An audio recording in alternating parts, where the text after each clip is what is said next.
5 years ago, something happened in Singapore politics. Something no one thought possible.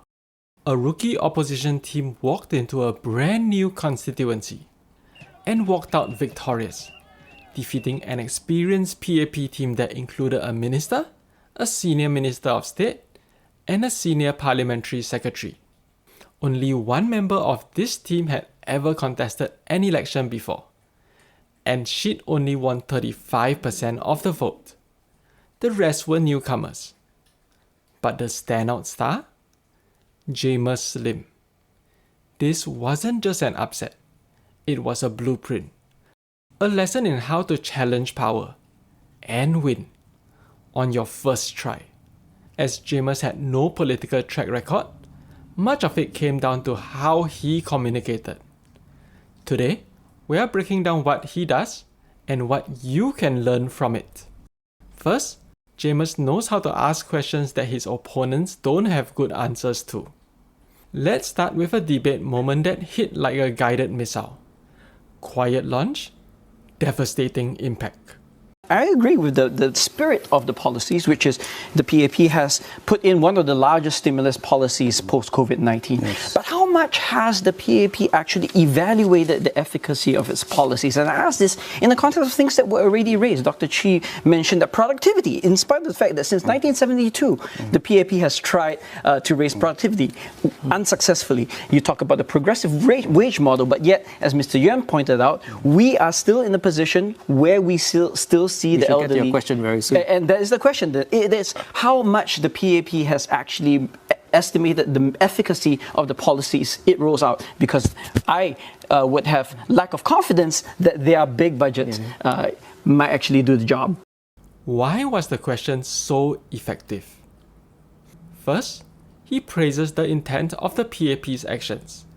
He's not just being oppositional, he's being reasonable. And that draws the swing voters in. Second, he flips the focus from good intentions to actual results, turning the spotlight on implementation. It's like saying, I'm not attacking your goals, I'm questioning your execution. It's hard to brush that off.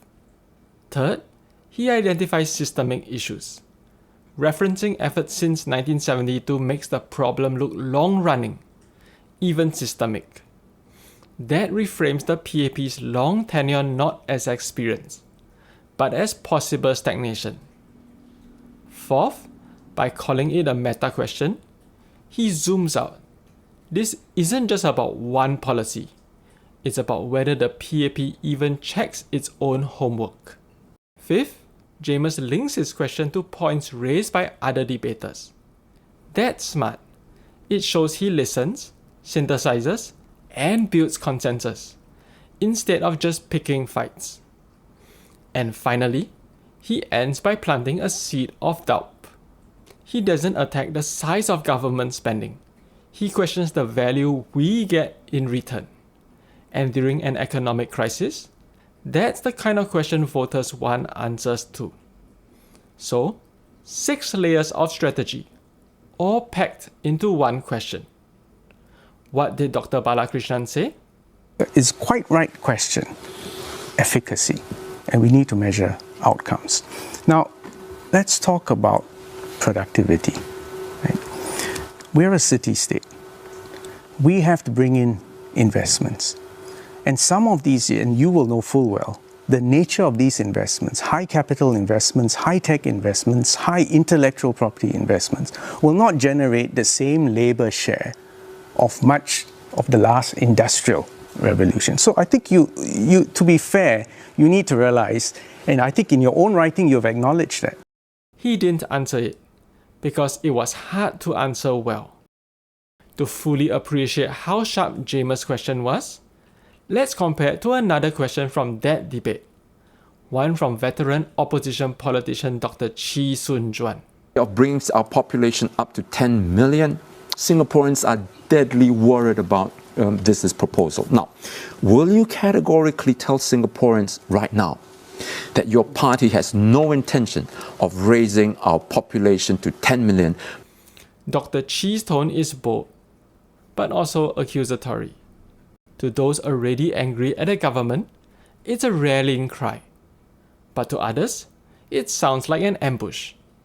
Worse, the factual basis of the 10 million figure was shaky. Just today, the Prime Minister's office issued a statement advising people like you not to indulge in falsehoods. The Mind you, it was Mr. Heng Swee Keat that came up with the idea. Dr. Chi, 10 million population. Maybe it was a million and a half. That gave the PAP an easy out, and they took it. We will never have 10 million.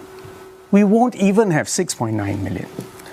What the government doesn't have a target for the population. End of story. The takeaway? If your question is based on a single, doubtful premise and delivered in an accusatory tone, it's easy for your opponent to deflect and regain the upper hand. Dr. Balakrishnan also asked Jamus and Dr. Chi a very similar question. If your party's policies are implemented, who will pay for them? Let's compare their answers. Jamus says, We do not necessarily object to policy just because of the sake of objection. Ultimately, what we want is the right policy. And the kind of underlying query is that, well, perhaps by moving to the left, we are being irresponsible fiscally. Not at all. Well, I would like to emphasize, within the manifesto, we have actually done the math behind it, and everything within our budget is budget neutral. Now, what is true though is that it does entail a set of trade-offs, yes. and I cannot emphasize this enough. I think where we fundamentally differ is where we think those trade-offs actually should occur. Now, the PAP would tend to side on the side of capital. We think, in fact, that for every dollar of national income, Singaporean workers already receive an insufficient amount. 42 cents. Compare that to 55 cents in Japan and much higher in other high-income countries. And we think that a rebalance of that kind of share of labor income is ultimately necessary. wow, he addresses the cost concern directly, shows he's done the math, and frames trade-offs as benefits for workers. It's as if Jamus walked into a courtroom and answered the opposing lawyer's questions so convincingly, the lawyer regretted asking them in the first place. Now here's Dr. Chi's response. We're talking about an annual budget of about $5 billion. All right. Now, compare that to what you just signed off just this year of $100 billion, nearly $100 billion. So let's put this into perspective. And I just also want to remind you that when you, in the last election, you accused us of being a tax and spend party, right? And that very melodramatically compared us to Greece and we'd be going down on the road to ruin. Well, guess what? After 2015, your party started raising prices and taxes on a slew of items, whether it's water tax by 30%, your bus fares, MRT fares by 12%. He starts strong, but pivots into grievance mode, shifting the focus from policy to payback. Payback for past insults. Why not explain why his ideas are worth the cost? While Dr. Chi replays old batters, Jamus charts a new path forward. Let's finish with a brilliant moment from Jamus, where he says Singapore's education system is too exam-oriented.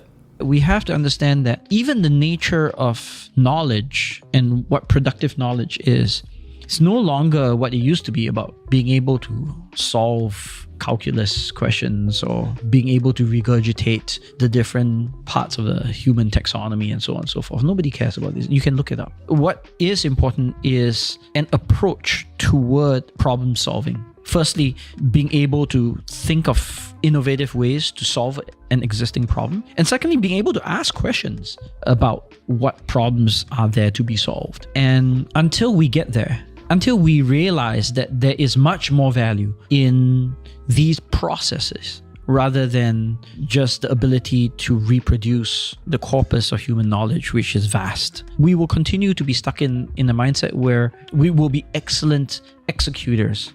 So we'll be great operators. But is that what you want? You want a nation of operators, a nation of number twos. So we are at the global frontier. So now the hard work begins of pushing the boundaries of that frontier. And we don't know how to do that. That's why we don't have Nobel Prize winners. That's why we don't have high numbers of innovators and the Samsungs, as you mentioned, and so on. He then calls for a mindset shift, not just in schools, but at home. Parents, he says, must stop forcing their kids to follow outdated models of success. And one of these girls was already making 5,000 or 10,000 a month from her social media outreach and so on and so forth. And then her parent decided that she needed to go to university and then kind of pulled her out of that career. And it's like, she does this really well. OnlyFans, and it's lucrative. Well, I don't know. It wasn't. I don't think it was OnlyFans, but it's lucrative, and yet because of a lack of understanding and because of a mindset that is still stuck in the previous century and the models of the previous century, we say, no. We need to understand that ultimately value is what other people are willing to pay for, and if we understand that inherently, we will be able to create products. We will be able to create products that other people want, and then we create our own value. That's how we create entrepreneurs.